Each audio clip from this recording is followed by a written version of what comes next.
Classificação indicativa. Livre para todos os públicos.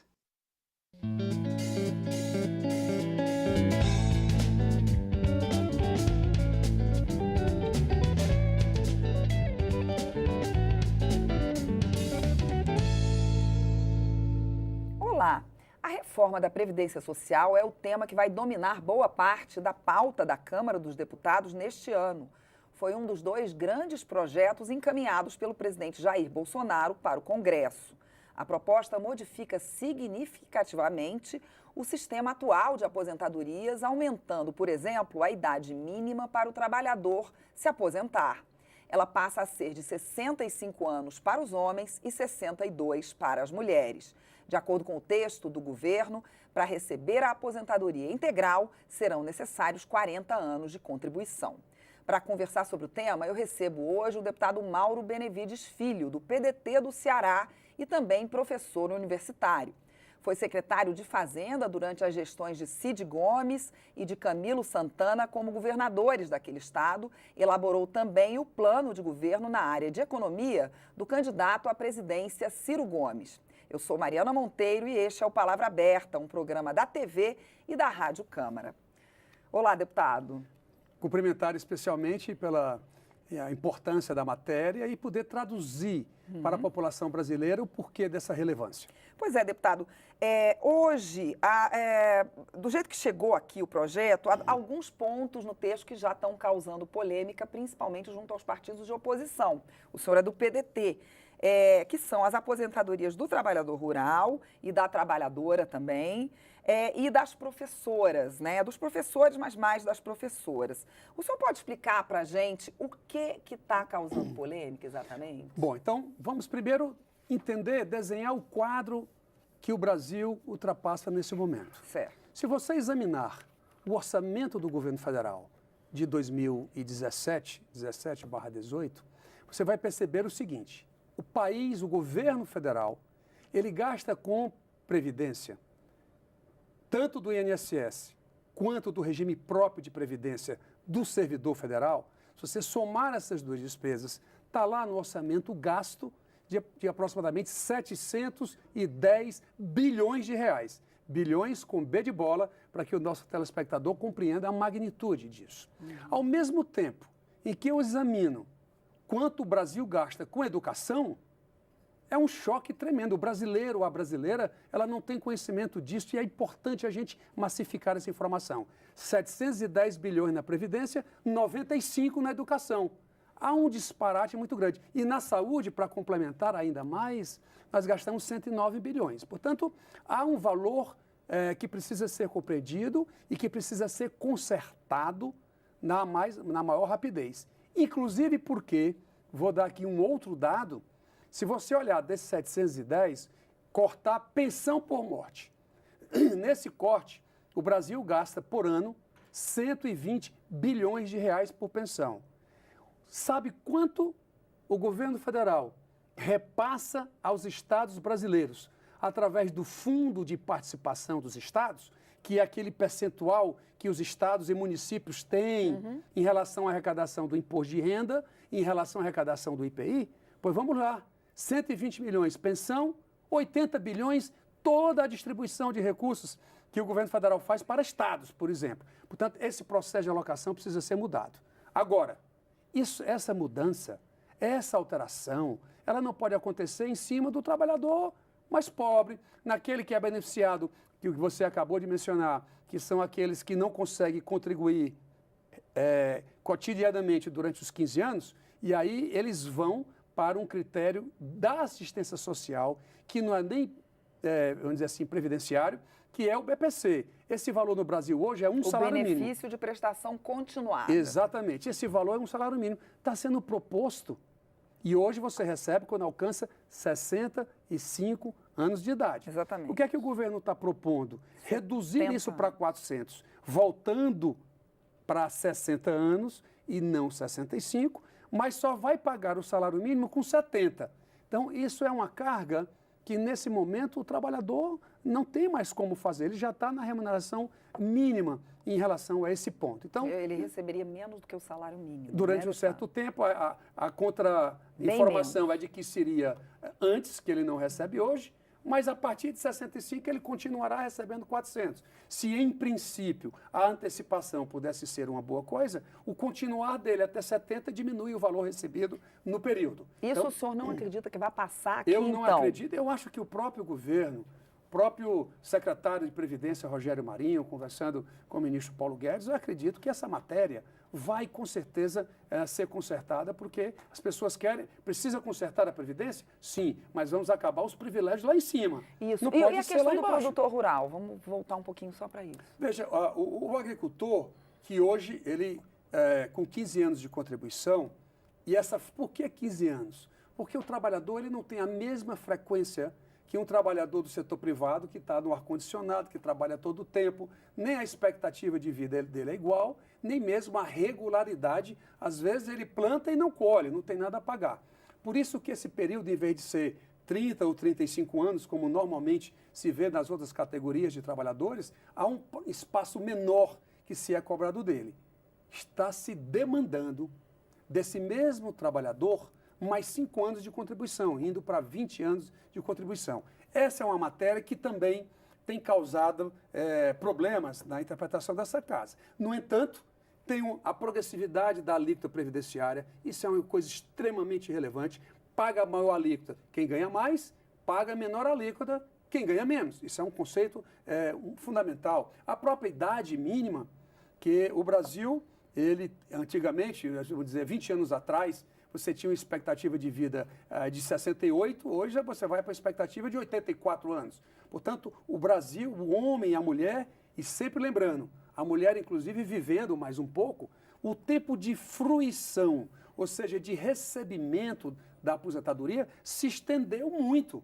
Então, isso gera descompasso. Esta cláusula, se vai ser 65 ou 63, enfim, essa é uma cláusula que tem que ter na matéria, mas que será ajustada, vamos dizer assim, no âmbito do plenário da Câmara dos Deputados. Tá certo. O argumento do governo ao apresentar a reforma é de que a proposta reduz privilégios, como o senhor falou, e preserva os mais pobres. Mas há deputados da oposição que dizem exatamente o contrário, que os idosos mais pobres podem não ter tempo nem de gozar essa aposentadoria.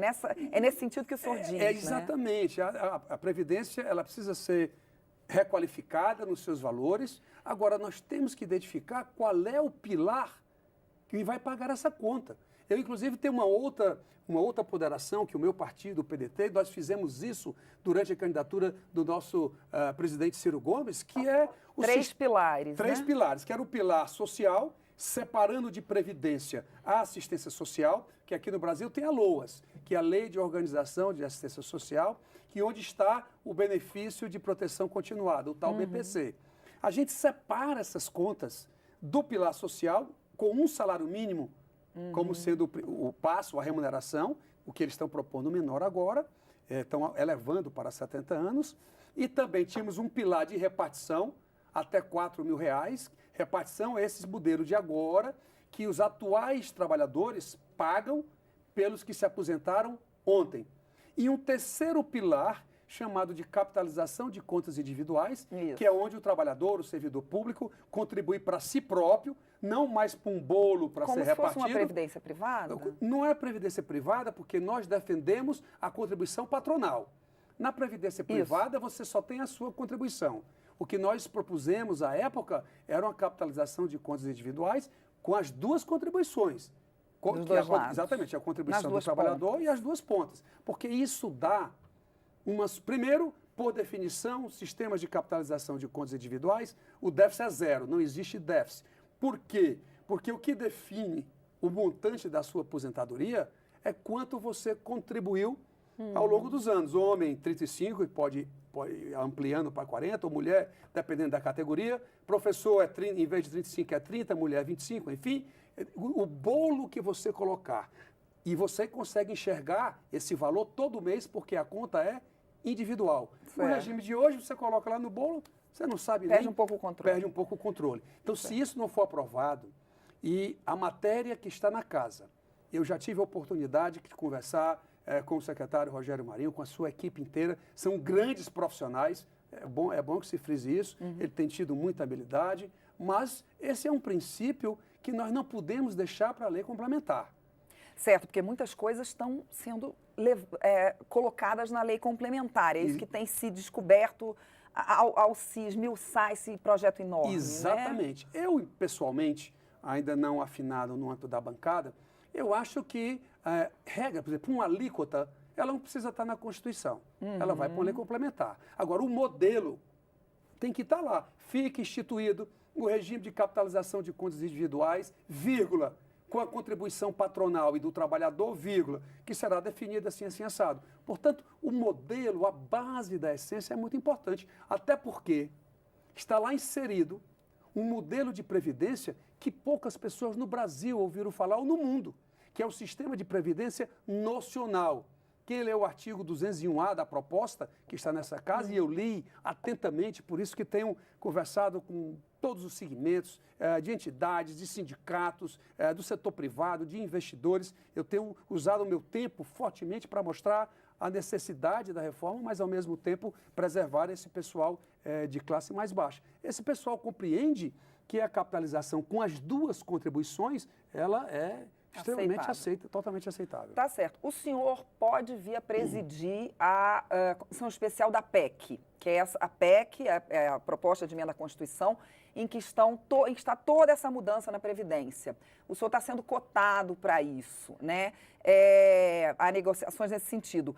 Qual pode ser a sua contribuição, sendo o senhor de um partido exatamente de oposição? O senhor vai levar essas propostas que o senhor está apresentando aqui? Olha, o presidente do meu partido, o presidente Lupe, e o nosso presidente, condutor, Ciro Gomes, o PDT, ele não vai ter uma posição igual a de outros partidos, que eu não quero citar nome, que são oposição por ser oposição. Os partidos mais esquerda, né? Nós não vamos encarar esse processo dessa maneira. O que nós queremos, sabemos da importância e vamos contribuir, ou seja, nós vamos emendar aqueles artigos que, porventura, num processo de negociação, o governo não faça uma reflexão mais profunda e altere o que nós estamos falando, nós vamos apresentar uma proposta, uma emenda à PEC número 6, que é a proposta de reforma da Previdência, para que a gente vá fazendo essas correções. É isso que nós queremos, um comportamento diferente, mas assegurando ao país um processo que possa vislumbrar um crescimento econômico lá na frente, que possa aumentar a atividade econômica, que possa gerar emprego para a população brasileira, e aumento da atividade econômica, Mariana, é importante dizer, acaba aumentando a receita. Eu fui secretário da Fazenda 12 anos no meu estado, eu sei exatamente coloca dinheiro o que é que significa uma atividade econômica bem produzida, crescendo. O nosso produto interno bruto, 2 anos decrescendo 3,5%, esses últimos 2 anos, 17 e 18, 1%, isso não é nada. Por isso que o desemprego é tão elevado, 12% da população economicamente ativa, você tem 32 milhões de brasileiros que estão no biscate, ou seja, fazendo bico, como diz a população. Isso precisa ser urgentemente corrigido. A gente está chegando ao fim, deputado. Tinha uma novidade que o senhor queria contar aqui para a gente? Veja, existem algumas categorias que hoje já contam com um tempo diferenciado para se aposentar. Tá? O minerador e outros operadores aí de raio-x, enfim, tem prazos que são diferenciados. Certo. Nessas categorias, pelo que eu entendi do texto, estou analisando com mais profundidade, a regra de 60% a partir de 20 anos e a crescer 2 anos, pelo modelo que ele está hoje, isso, para ele ter a integralidade, tem que dizer esse parênteses, nas minhas contas, ele teria que trabalhar, só se eu estiver muito equivocado, até os 84 anos.